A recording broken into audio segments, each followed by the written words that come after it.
It was a quiet Tuesday evening in the small suburban neighborhood where Jasmine lived with her two young children, the kind of evening when the world outside seemed far away and the warmth of home wrapped everyone in comfort. Jasmine had just finished dinner when she heard the knock at the door. At first, she thought it was a neighbor or someone selling something, but when she opened it, her heart skipped a beat. Standing there were two uniformed police officers, their faces stern, their eyes cold and unfriendly. She could feel her pulse quicken and the hairs on the back of her neck stand up as they introduced themselves. One officer, a tall man with a buzz cut, spoke first. "Ma'am, we need you to come with us." Jasmine froze. She couldn't understand why what had happened. She had done nothing wrong. Her mind raced through 1,000 scenarios that made no sense. She had just tucked her son into bed moments earlier. How could this be happening to her? She tried to speak, but her voice caught in her throat, and she stood there for a second before stepping back into the house. "I don't understand," she whispered as her kids peeked out from the hallway. Behind her, the officers exchanged a glance. One of them stepped forward and showed her the warrant. "Ma'am, you're being arrested for the murder of Emily Carter, a local teacher." Jasmine's eyes widened,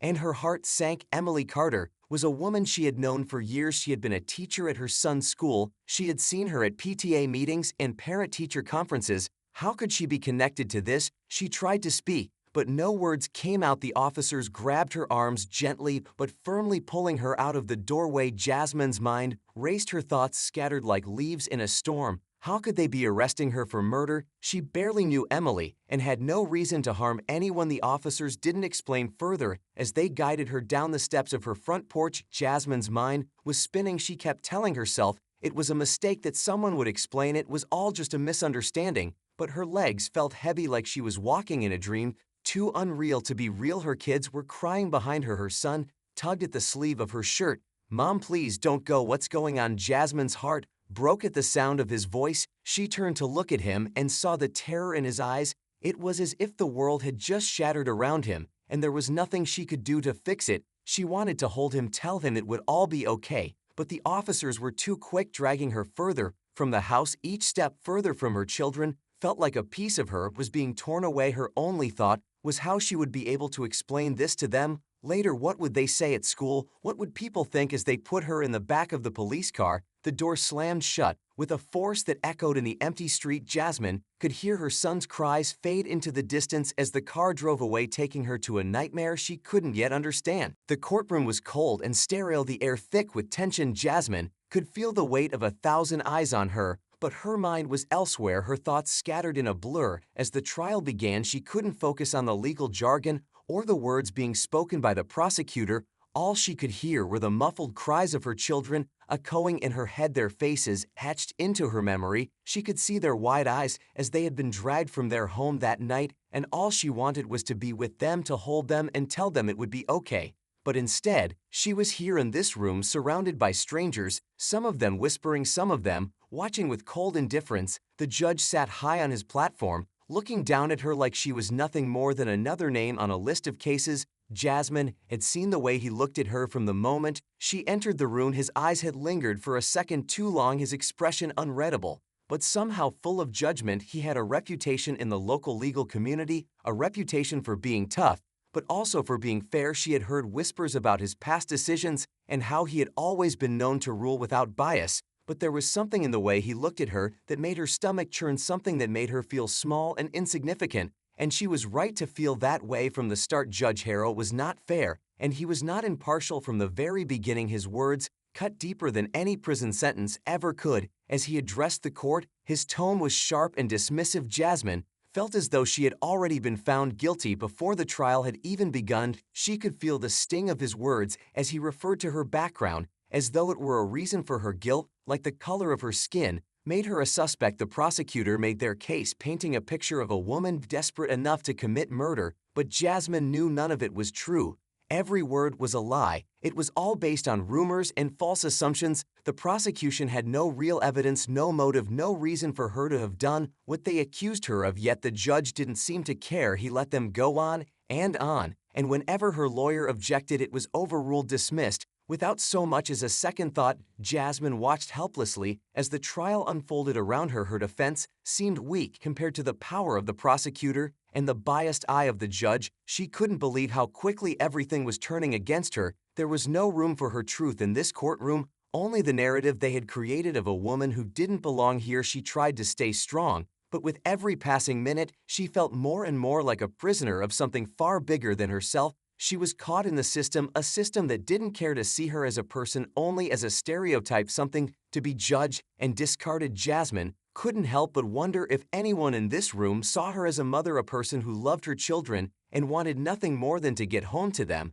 but it felt like the only thing they saw was the color of her skin, and that was enough for them to decide her fate. The silence in the courtroom was deafening as the judge prepared to deliver his verdict. Jasmine felt her heart pounding in her chest, each beat louder than the last. Her hands were trembling as they gripped the armrests of her chair. She couldn't breathe. Her throat felt tight and every part of her screamed for this nightmare to end. But she knew it wasn't over, not yet. The judge glanced down at the papers in front of him, then up at Jasmine, his gaze cold and distant, as if she was nothing more than an object, a thing to be discarded. Without a second thought, her lawyer sat beside her, looking just as defeated as she felt. He had tried his best to mount a defense, but it felt like no one was listening, not the judge, not the jury, not even the spectators who had come to witness this travesty of justice. The prosecutor stood with a smug look on his face, and Jasmine couldn't help but wonder how he could stand there so confidently, knowing the lies he was selling to the court. How could he sleep at night, knowing he was condemning an innocent woman to a life of misery? The judge finally spoke, his voice stern and emotionless. "We find the defendant guilty of first-degree murder." Jasmine's breath caught in her throat, and for a moment she thought she might faint. The words seemed unreal, like they weren't meant for her. She tried to focus, but her mind refused to comprehend what she had just heard. The world around her felt like it was spinning, and all she could think about was how this could happen. How could they convict her of something she didn't do? Her hands gripped the armrests tighter, her knuckles turning white. She could hear the murmurs from the gallery, but they were distant and muffled, as though they were coming from somewhere far away. She felt as though she was drifting away from everything. The judge's voice echoed in her ears, "Life in prison, without parole." The words fell like stones into the pit of her stomach, and her entire body went numb. She couldn't believe it, couldn't accept it. But the sentence was final, and the gavel came down with a force that sent a shiver through her entire being. She looked at her lawyer, who had his head down, unable to look her in the eyes. She wanted to scream, to tell him to do something, anything. But there was nothing left to say, nothing left to do. The reality was sinking in. She was going to prison for the rest of her life, and no one seemed to care that she was innocent. Her heart ached for her children, who had to witness this. Her son and daughter were watching from the back of the courtroom, their faces pale and tear-streaked. They had no idea what was happening. They didn't understand why their mother was being taken away from them, why this had to be their reality. Jasmine's throat tightened as she looked at them. She wanted to go to them to tell them it would be okay, but the officers were already moving and taking hold of her arms, their grip firm and unyielding. She was being led away from her family, from her life, everything she had known and loved, and the crushing weight of the injustice bore down on her with every step. The door to the courtroom closed behind her, and in that moment, Jasmine knew she had lost everything. The mayor, Michael Jameson, sat in his office staring out the window, his thoughts racing faster than he could follow. The city outside appeared calm, as it always did, but beneath that surface, everything was changing. Jasmine's arrest had sent shockwaves through their community. It wasn't just a crime, it was an affront to everything he had worked for. The injustice was personal. It hit him like a blow to the gut. When he had first heard the news his wife had been taken into custody and accused of a crime she could never commit, his blood boiled as he thought about the court, the trial, the judge who had sentenced her without a shred of doubt, without even considering the possibility that Jasmine might be innocent. Michael had been a politician for years. He knew how the system worked. He knew how power could be wielded, how it could crush people beneath its heel, but he also knew how to fight back. And now he would fight for his wife. He leaned forward in his chair and pressed a button on his desk. The intercom crackled to life, and his assistant's voice came through. "Yes, sir." Michael stood up and walked over to the door. "Call in the team," he said, his voice steady. Though his fists were clenched, he knew this would not be easy, but he was not about to let Jasmine rot in prison, not when he had the power to change things. He had spent years building relationships with the right people, using his position to make the city a better place. But now he would use those same connections to tear down the walls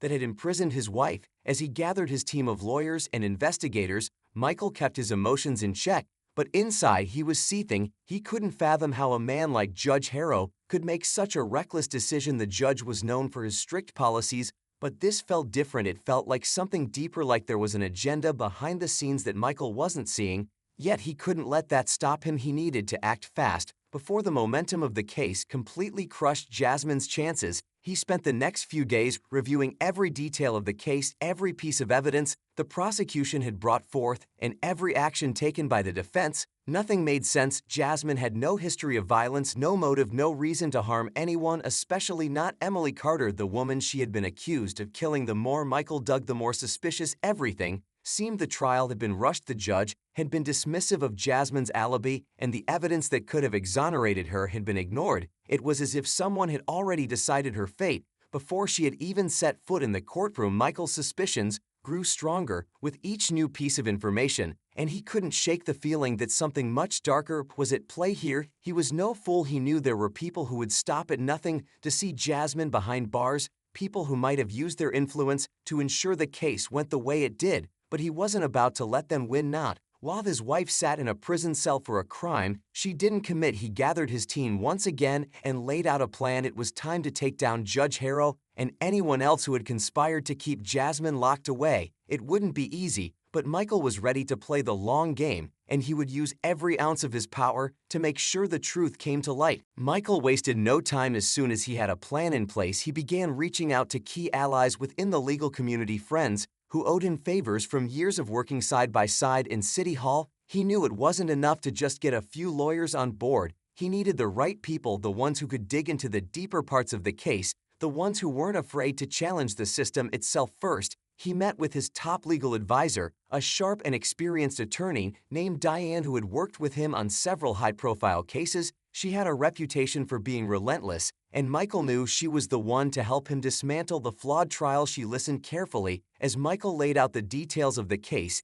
everything from the arrest to the trial to the glaring inconsistencies in the evidence. After hearing him out, she nodded slowly. "You're right about one thing," she said. "This case stinks. It's not just about an innocent woman in prison. This is about power and corruption." She leaned forward and looked him dead in the eyes. "We're going to have to go after Harrow's record, and we're going to need something big to bring him down." Michael agreed. There was no other way. They would need proof that Judge Harrow had been compromised or that he had been making decisions with biased intentions. They couldn't just focus on Jasmine's innocence alone. They had to show that the judge's actions were part of a larger pattern, something that could not be ignored. Over the next few days, Michael and his team worked in secret as they dug into Harrow's past and the cases he had ruled over the years. They subpoenaed old trial records and court documents. They interviewed former colleagues of the judge and spoke with people who had once appeared in his courtroom. The deeper they dug, the more they began to see a troubling pattern. Many of Harrow's past rulings were questionable at best and deeply biased at worst.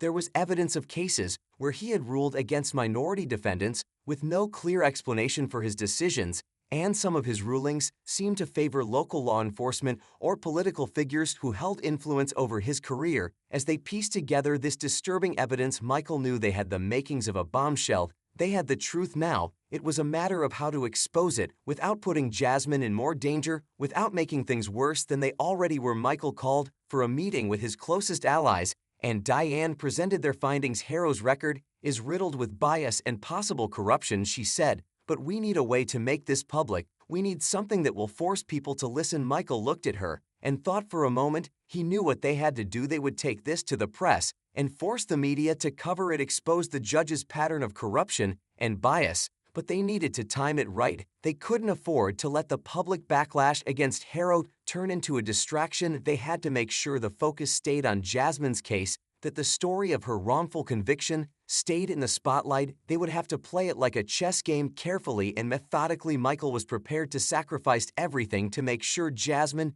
didn't spend another minute in that prison cell. He knew the risks, but he also knew the power of the truth. Once they put it out there, there would be no going back. And if anyone thought he was going to back down, they didn't know him very well. The city was on edge as rumors began to swirl about the case and the efforts to expose Judge Harrow's shady past. The media was buzzing, but no one was quite sure how deep the corruption ran. That was until Michael and his team made their move. The press conference was scheduled for noon at City Hall, and every major news outlet in town had gathered in anticipation. Michael stood at the podium, Flanked by his legal team and his closest political allies, his face was calm, but inside his chest was a storm of emotions. He could feel the weight of the moment pressing down on him, knowing that everything hinged on the words he was about to speak. As the reporters crowded around him, their cameras flashing, he took a deep breath and began. "Good afternoon," he said, his voice steady but firm. "Today, I stand before you not just as a mayor, but as a husband and a father. I stand before you to speak on behalf of my wife, Jasmine Jameson,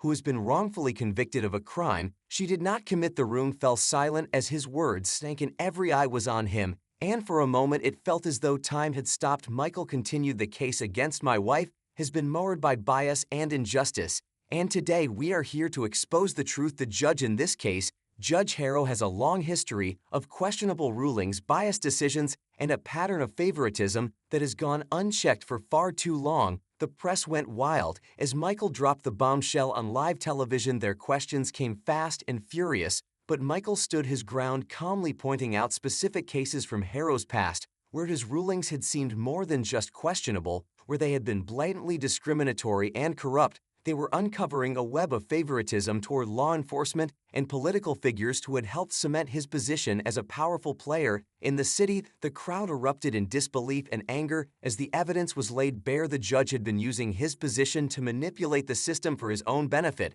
and now it was all coming to light. The media picked up the story and ran with it as headlines spread across the country. The people who had once been indifferent to Jasmine's case now began to rally behind her. Protesters filled the streets calling for justice, demanding the truth be heard. As the story gained national attention, Michael watched the shift in public opinion. It was as though the city had woken up to the reality of what had been happening in their courts for years. The outcry was immediate and powerful, but there was still so much to do. The momentum had shifted in Jasmine's favor, but the battle was far from over. They had to keep the pressure on Judge Harrow while also navigating the legal system to get Jasmine's case reopened. Michael knew that the next steps would be even more dangerous than the last, but he also knew that they couldn't stop now. Too much was at stake, and with the truth finally out in the open, the fight had only just begun. Behind closed doors, Judge Harrow was furious. The media storm had caught him off guard, and he had no idea how deep the investigation into his past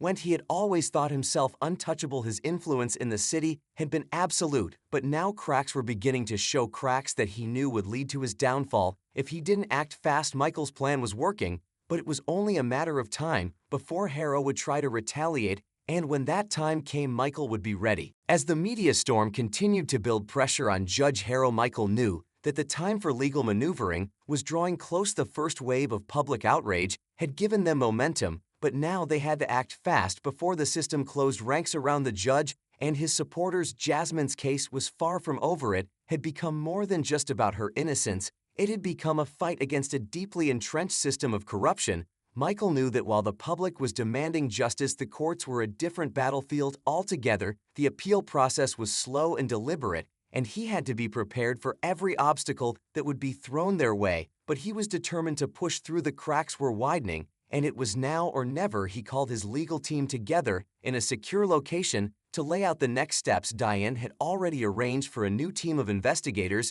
to gather testimonies from former defendants who had been sentenced by Harrow in similar circumstances, those who had been denied a fair trial or forced to plead guilty under duress. It wasn't just about showing that Harrow was biased in Jasmine's case. It was about building a pattern of behavior that would expose the judge as corrupt and unfit for the bench. Michael knew that if they could present a clear case of judicial misconduct, they might be able to force Harrow off the bench permanently. The investigation quickly uncovered troubling testimony from a number of people who had appeared before Harrow over the years, people who were now willing to speak out about the injustice they had faced in his court. They spoke of being treated unfairly, being sentenced harshly for crimes they hadn't committed, or being railroaded into guilty pleas because they couldn't afford to fight back. And with each new piece of evidence they gathered, Michael felt the walls closing in on Harrow. The legal team filed for an emergency hearing to present their new findings. It was a long shot, but if they could get a judge who wasn't tainted by Harrow's influence, it could reopen Jasmine's case